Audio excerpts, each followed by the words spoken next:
बिस्मिल्लाहिर्रहमानिर्रहीम। Homeopathy and psychology में homeopathy and ADHD और ऑटिज़म सीरीज़ में आज हम बच्चों बड़ों का ये मसला डिस्कस कर रहे हैं कि वो स्ट्राइक करना चाहते हैं। ख़ास तौर पर किस तरह के मुक्का मारना चाहते हैं। बहुत सारे बच्चे तो ये आम कहते हैं कि मैं मुक्का मारूंगा।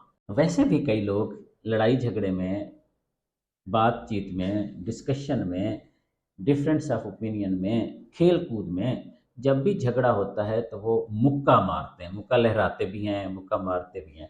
अगर किसी इंसान का ये मिजाज हो, आगे मसाइल कोई भी हों, ये मिजाज हो और उसकी वजह से उसकी ज़िंदगी में खामखा गुस्सा, अग्रेशन हो और उसके लड़ाई झगड़े होते रहते हों, बच्चे खेल रहे हैं, एक बच्चे ने ठा मुक्का मारा या कम से कम दिखाया या बातें की कि हम ऐसा कर देंगे, ऐसे सारे लोगों की दवा ना सिर्फ इस गुस्से की, स्ट्राइकिंग की, लड़ने भिड़ने झगड़ने के मिजाज की, बल्कि और भी बहुत सारे मसले जो उस इंसान को हो सकते हैं, उसकी भी दवा।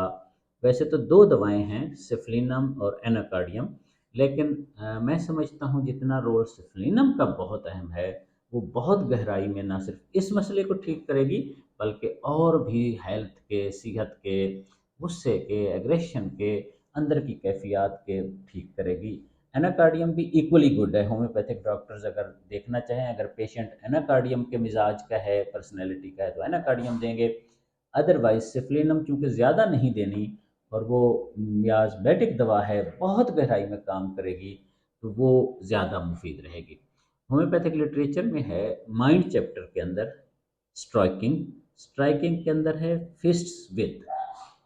जो इंसान लड़ाई झगड़े, गुस्से, अपसेटनेस में स्ट्राइक करता है मुक्के के साथ, उसका ये मिजाज है। ऐसे नहीं कि कभी कभार भी करता है, नहीं, अक्सर उसकी ये कंप्लेंट पाई जाती है या मिजाज पाया जाता है। तब तब ये निशानी है कि उसके और भी बहुत सारे मसाइल हैं, वो भी इस दवा से ठीक हो जाएंगे।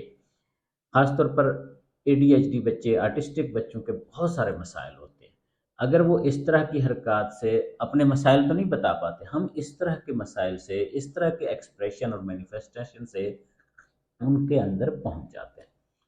हम इस तरह के एक्सप्रेशन से और मैनिफेस्टेशन से, इजहार से उनके और मसाइल भी समझ लेते हैं कि क्या क्या उनको दिक्कतें अंदर चल रही हैं।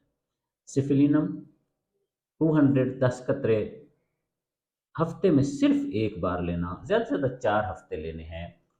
एक एक दफ़ा लेंगे, 7 दिन के बाद दोबारा सिर्फ एक दफ़ा लेंगे 10 कतरे, फिर 7 दिन के बाद लेंगे, ज़्यादा से ज़्यादा 4 दफ़ा। और ना सिर्फ ये मिजाज तब्दील होगा मुक्के से मारने लड़ने का, स्ट्राइकिंग का, बल्कि और भी इस इंसान बच्चे बड़े के मसाइल हेल्थ के बहुत बेहतर हो सकते हैं। परवरदिगार हम सबको अपनी ईमान में रखे। शुक्रिया।